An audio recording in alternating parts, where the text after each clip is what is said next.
The word is mojito, and it's spelled M-O-J-I-T-O. A mojito is a long alcoholic drink which was invented in Cuba, and the base is made of rum. It's very refreshing. Mojito's the first drink you have when you get there, no question. I'm going to take a glass, the wrong glass. It's meant to be straight, but never mind. You need 2 teaspoons of white sugar, lemon juice, mint, and then ram it really hard. Then you put quite a bit of rum, white rum, and then you add, it should be soda water, I've just got normal water, but hey, and then you put your ice in, and it's got to be ice cubes, not crushed ice.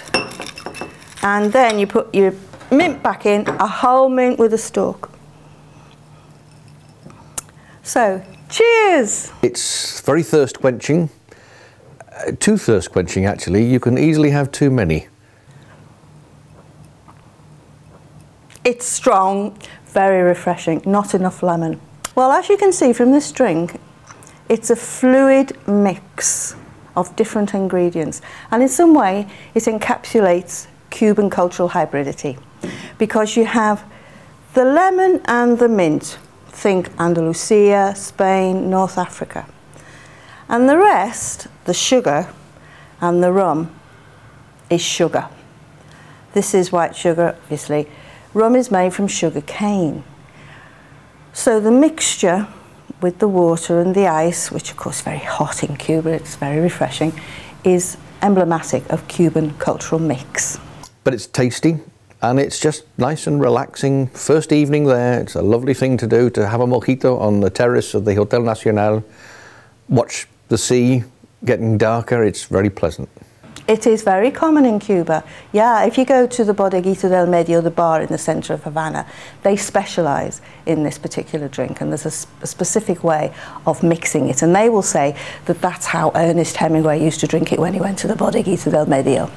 Ernest Hemingway was in Cuba. He lived in Cuba for a long while, and that's where he wrote The Old Man in the Sea, his novel. It's very odd, because the mojito actually isn't a naturally Cuban drink, in as much as yerba buena, which is the particular kind of mint which is used, which is really only found in Cuba by and large, isn't something they eat or drink a lot of. It's an unusual thing, even in Cuba, and in fact, frequently they run out of it. So you can't have a mojito because there is no mint. There are all sorts of theories about the name, most of them also almost certainly made up. No one knows exactly what it means, and in fact the word itself, mojito, doesn't really mean anything other than a small sauce, a little bit of sauce. The origin of the word mojito is from the Spanish verb mojar. Mojar means to get wet or to be wet. And the ito at the end is a suffix meaning little. So it means a little bit of wet, a little sip. So it almost certainly is a made-up word by somebody, or a corrupted word, which, if it means anything, has something to do with a sip, something to do with being soaked. It's around that area. Mojar means to soak, so it may be related to that.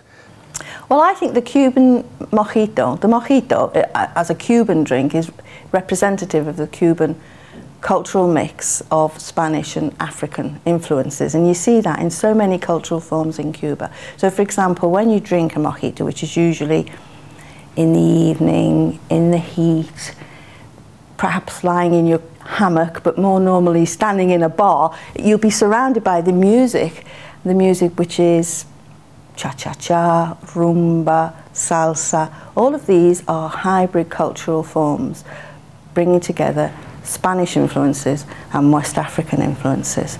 But it's always worthwhile thinking about why a particular drink or food or dance is associated with a particular place.